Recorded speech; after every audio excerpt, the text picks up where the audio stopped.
So, my wife and I were stuck in lockdown and we made a home video. No, not that kind of video. I know what you're thinking. It's getting a bit hot in here, but no. We actually recreated a scene from Black Mirror, which is a Netflix series. This episode was called Striking Vipers.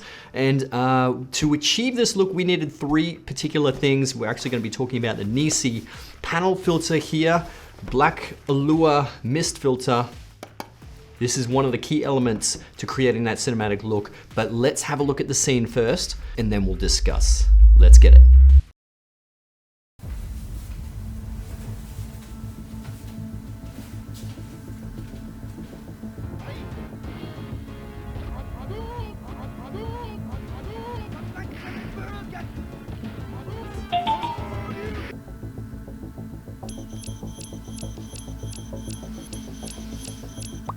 Hey man. Hey, you still awake? You want a game? Maybe not tonight, I was... Come on, what are you playing? Something bloody boring, I'm guessing. Alright, you got me. Alright, so grab the experience disc I got you. Put it on and jump in. Seriously man, it's insane. You're gonna freak, you're gonna poo your pelvis through your butt. Okay, what do I do? Alright, they showed me in the store. You put the game chip in. Done. Now grab the disc doohickey and stick it upside your head. Left or right? Doesn't matter.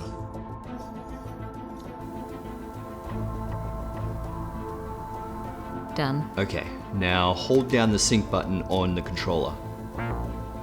Nothing's happening. We haven't chosen our fighters yet. So I am... Roxanne. Okay, where's my guy? Lance. Damn, Lance! Alright, let's go. Okay, so you have to brace yourself. Brace myself. Come on. You ready? I'm ready. 3, 2, 1.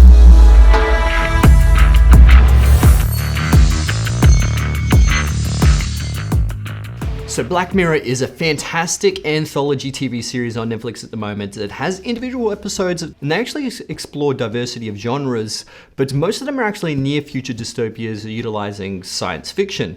Now in this video, we're actually going to be recreating the look from the scene using a few key elements. Like I said, the Nisi Black Allure mist filter is one of these key elements which we'll be talking about, and it is a key tool in creating this certain look. Now, how I know they use these type of filters is that in the initial scene, when it sort of booms down, outside you can see the car headlights, you can see the LED lights and the street lights with that halation effect that you usually get from film cameras. So let's get into a little bit more depth of that.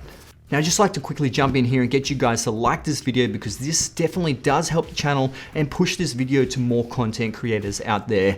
And hopefully that will help them in creating similar scenes like this. Subscribe to my YouTube channel already as well, and back into the video.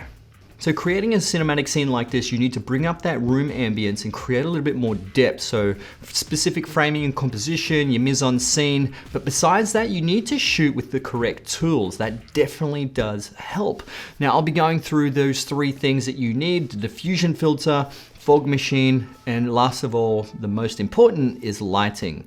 Now mist filters can create that certain look that digital cameras can't really help, and that is to bloom the highlights and gives that nice sort of soft halation effect in the highlights. Now that is a particular characteristic from film cameras, and I suppose digital cameras these days are just super duper high quality and sharp cameras, and it's really hard to emulate that cinematic footage from film cameras, but these kind of filters definitely does help with that. Now I use the 4x5.65 panel filters. In front of the mic is Cine lens. This is actually the Sony 24-105 f4 lens. I didn't use this, I did manual focus everything. So these size filters are pretty much the standard filters that you would chuck into your matte box. And it's really great because if you do have different cinema lenses, they have different filter sizes on the front, so you're not messing around with, you know, filters and stuff. You can just chuck this directly into the matte box in front of your camera. Boom, it is so simple. And it gives you that really, really nice halation effect. Especially if you do have direct lights, you can see it bloom from those lights. Now this is meant to be set in the future, so it can have that super unrealistic look and that sci-fi element to it. So using these is perfectly fine. Now I do have the quarter, I do have the half, and I actually use the 1/8 because I did pair this with a fog machine. The 1/8 just seemed to be just right. But if I did use the half or the quarter, it might be a little bit too strong and a little bit overwhelming for my liking. Now it is a personal choice. It really depends on how you want to be able to tell the story and what looks good to, I suppose, subjectively your eyes. Now this is the 1/8 filter.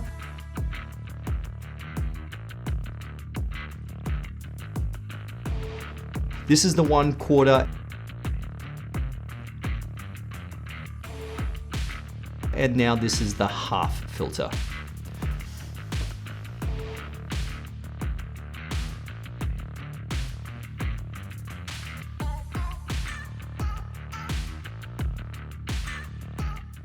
Okay, so lighting is probably one of the most interesting and most difficult parts of this scene because it is more of a futuristic sort of set. You can see that the main character, Carl, or the other guy, essentially he's in a very, very modern unit, but it's quite neon-esque. Like there's a whole bunch of purples and pinks and reds in the scene, but then there's also like this rich tungsten sort of light coming from a lamp, which occasionally gets in there, and you can see they've got a black couch that actually reflects a lot of light, which is really good because it creates more depth.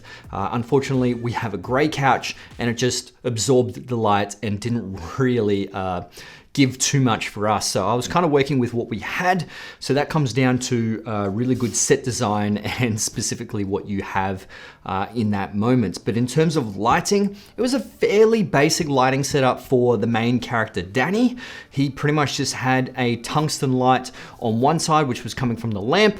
So nice warm tone on the right-hand side of the face, as you can see on Amber. And then there was pretty much just a dark, I gave it a blue tone. I kind of like the blue tone. It wasn't really a blue tone there because they actually had a dark wall to work with as well, which looks absolutely fantastic. I love dark walls. But one of the other key lights was from the actual TV itself. So you could see coming from her left-hand side, or his left-hand side, Danny's left-hand side, you'll see a nice sort of 6500, 5600 sort of daylight sort of light coming from that side, maybe 6500. It was pretty cool.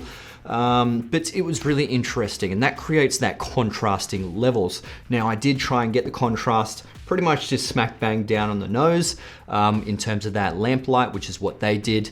And then that's light from the front just fills a little bit more of the shadows as well. But you know, ideally I would prefer the light to be a little bit more this way, so you can see I've got a little bit of spill here with that Rembrandt sort of shape. Ideally, I would have wanted that from Carl as well. He had purple on this side. And yeah, I used a tube light there. I needed to diffuse it a little bit more, but we're kind of running out of time. So it was a little bit too harsh, creating harsh shadows. Wasn't as soft and pleasing as I wanted it to be. All you need to do is chuck a big sheet of diffusion. The larger the light source, the softer the light is going to be. So chucking that there is going to make it nice and soft. But yeah, it was pretty difficult scene, but I can't wait to recreate another scene very similar if I can while in lockdown. But the fog definitely did help, and you can definitely tell that they use fog as well because you can see the light mist or the rays of the light in the lamp in the background.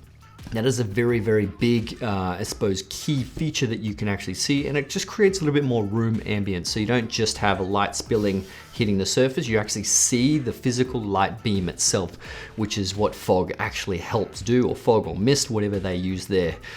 We ended up using a fog machine, worked beautifully. I absolutely love fog machines. Creates such great ambient levels. Now, in terms of ambient levels, I used a cob light, just like this one, the VL300, pointed it up, just brought up those blacks, because you don't want blacks to be pure black. You need to bring up the shadows so you have a little bit of detail in the shadows. Then you can bring it all down in post if you want to. That'll give you less grain as well. Now, I did undershoot my scene a little bit. I didn't make it as bright as I wanted to, so there was a little bit of grain, whereas Amber's scene was actually quite done very well. Now, Amber did actually film my scene, so I did actually have to teach her how to work the camera, and she did a fabulous job. It was absolutely incredible. But it was a very difficult few movements. I did actually have to put the autofocus lens on hers because I didn't want to have to get her to pull focus, because that's just a whole nother skill set. I actually used the cine lens and pulled focus for my set, or for when she was actually on camera. But yeah, the acting. It was a very difficult scene. We're not actors. Amber's not an actor, she's a paramedic. I am a filmmaker. I'm behind the camera, not in front of the camera, except for now. I'm in front of the camera, but acting is very difficult. And luckily we had a scene to sort of mimic or copy or replicate. And yeah, I think it turned out pretty decent. What do you guys think? But anyway, guys, I hope you enjoyed this video. If you did, hit that like button. That would be absolutely amazing. Comment below if you have any questions, thoughts, queries, whatever. I'll see you guys in the next one. All right, let's get it.